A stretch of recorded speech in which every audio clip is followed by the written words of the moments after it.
the China chip meltdown with some of the new rules that the Biden administration has brought out. And by the way, Pat, this is a constant moving target. This is not a thing that, like, any of us, even all of us that spend our time in semis every single day, have every answer to. But what is going on is we have microaggressions going back and forth between the US and China right now. China is aggressively pushing its policy. It wants to be the world's leader in advanced semiconductor manufacturing and development. But here's the thing, Pat. While we may depend on China to make our smartphones and get them shipped to the US, they are heavily dependent on the US for key intellectual property and equipment that they're able to utilize to do things like advance this agenda.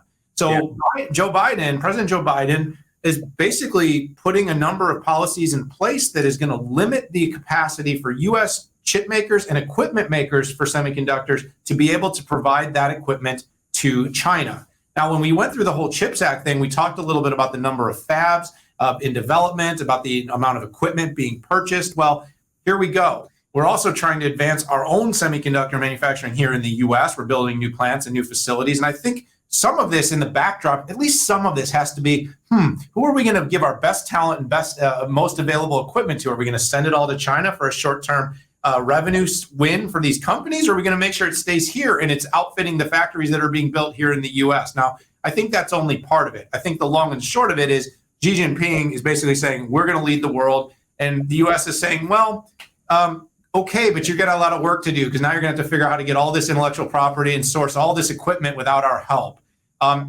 Who does this affect? Well, the effect of the actual chip, the constraining of chip technology being sent to China is mostly on the supercomputing and on the AI side.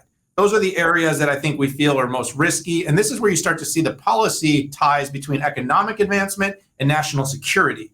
And so we understand that we need to be the leader in these particular areas, the leader in supercomputing, high performance computing, artificial intelligence, and by basically enabling China to continue to spend so aggressively on the development, we're basically facilitating them to become the world's leading technology development and economy. And I think we want to kind of put the brakes on that while we figure out what we are doing here. So Xi Jinping got his own semi factories.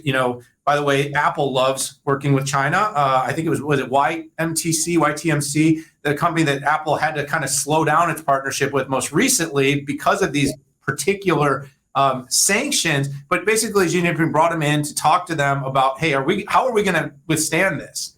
And it seems like everyone's kind of trying to understand right now, how big of a deal is this? How big of a risk does this create? And of course, when you start to hear this all happening, Pat, you can't not think about Taiwan. What does this mean? Obviously, us putting pressure on China and us knowing that China could potentially put a big strain on Taiwan. And it kind of comes full circle, Pat, that we now have economic development policies and national security policies, converging at a scary, aggressive rate. And by the way, in the middle of having potential nuclear war in Europe, what are we doing? Is this the right thing? I've got more questions than I have answers, but boy, is it getting interesting out there right now. Daniel, I got to give credit where credit's due. That was an amazing breakdown of that topic. And one thing, I'm just going to be additive here. There is definitely a relationship between what's going on in Russia and what Biden's doing in China here. So the U.S. was looking for China to help us de-escalate Russia. And while China didn't give, a French kiss to Russia, it also wasn't very overt in that it didn't accept what's clearly an invasion of a sovereign country. And then, the U.S. couldn't be too happy about that, because when Western Europe cut off energy, they couldn't completely cut it off, but they cut it off as much as they could. Who stepped up to buy more of Russia's oil? It was China, okay? And that's essentially funding the enemy to build more arms. One interesting thing we saw in the rearmament of Russia was they couldn't build tanks and missiles because they couldn't get the chips that they needed, right? And I thought that was a real-time example of the issues of not having sovereign chip design and sovereign chip manufacturing. So you hit it spot on by basically saying, hey, in the future, where did China come from? So back in 1995, you couldn't get even direct access to China. So when I was at Compaq Computer, I worked through Taiwan to get to China. And at that point, we used to do metal bending and plastic injection molding there, right? That's all they did. I mean, not even breadboards or maybe for power supplies, through-hole type of electronics. They didn't even have surface mount technology for PCBs, and PCBs are the green boards that you see the popcorn chips on. So, but to their credit, many rock stars in China culturally are PhDs and people who are smart. And you compare that to, who we fawn over, sometimes drug addicted rock stars and NBA folks or NFL folks. So culturally, they're all about moving ahead. And if you look at the GDP per person for any, I would call them, in between first and second world, they are absolutely the highest growth. So, and then you add to that our displeasure we've done nothing about. Essentially, China built an island in the South China Sea, which, by the way, is not owned by China. It is open, and they put landing strips, aircraft carriers, I mean, everything right there that essentially extended their territories out. I'm wondering though, Daniel, what is that a microaggression, by the way? I did.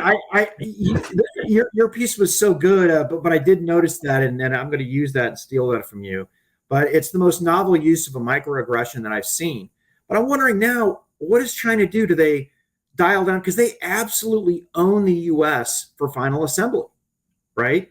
No longer, even back in 1997, when I was in China visiting a factory by Foxconn, they were doing Cisco gear, right? So what is China going to do? Are they going to ramp down final assembly? Because and by the way, I talked to a very one of the smartest guys at Accenture, Syed Alam, who just got a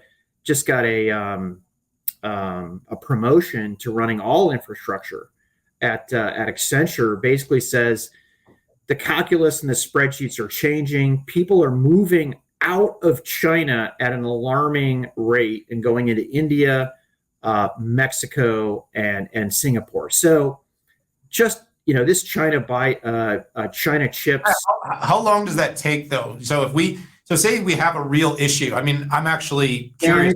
It takes years. Yeah. Okay. And in fact, Foxconn employs 1 million people to assemble iPhones, and they don't have enough people. So you know what they do is they boat people in from Indonesia to do final assembly on iPhones. They don't have enough people in South China. So this would take years. I think the people who would be hurt the most will be the people who have tonnage. Smartphone manufacturers who do final assembly in China, they will be hurt the most. Right? When you're selling billions of smartphones versus hundreds and millions of PCs and hundreds of thousands of servers, I think core infrastructure could move out in a year. I really do. We can do metal bending. We can do plastic injection molding.